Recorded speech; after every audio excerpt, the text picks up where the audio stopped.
Today I would like to answer the question why some cars cover their intercoolers and explain what's the technical reason behind this. So what's an intercooler and why do I need it? If an engine is turbocharged, it compresses air to get more volume into the engine than what would usually fit in it. That allows you to inject more fuel and that gives you more power. But this compressing warms the charged air, which decreases density. So to get even more air mass into the engine, it makes sense to cool it. That's our intercooler. Lots of turbocharged cars are running air-to-air intercoolers. Because it should get the coolest air possible, it sits at the first position of the radiator package. To define the performance of an intercooler, manufacturers look at their so-called outlet temperature difference. That's the temperature difference between charged air at the outlet and ambient temperature. Old intercoolers were somewhere between 20 and 30 Kelvin. Manufacturers always try to improve their performance, and today they are somewhere around 10 Kelvin. How did they reach that? By placing them in the perfect position in the center of the car close to the stagnation point, by increasing the car's intake sizes, by reducing or even removing intake meshes, and by improving the intercooler's efficiency. The result of this was increased power, but suddenly some issues came up.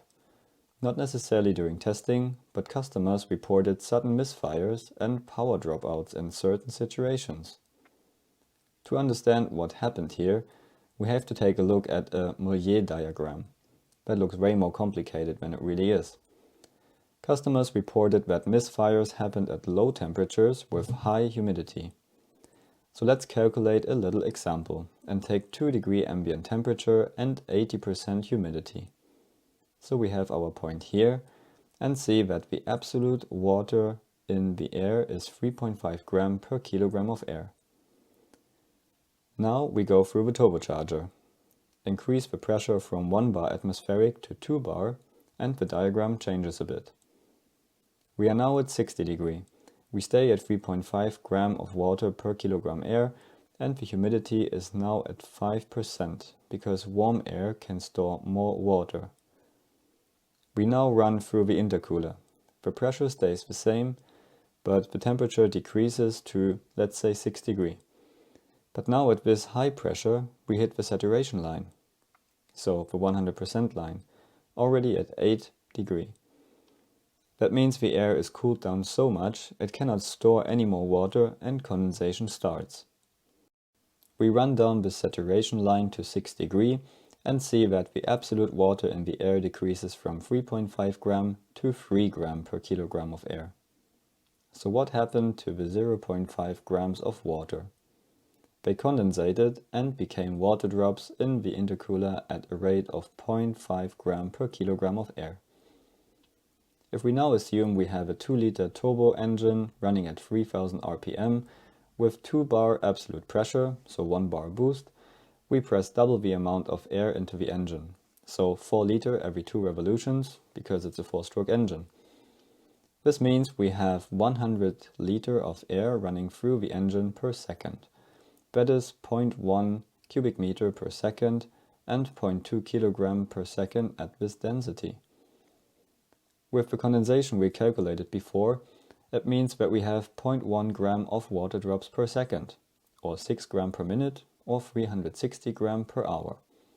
So, in other words, in situations with low temperatures and high humidity, the intercooler is cooling too well and produces water that sits at the lowest point of the intercooler circuit.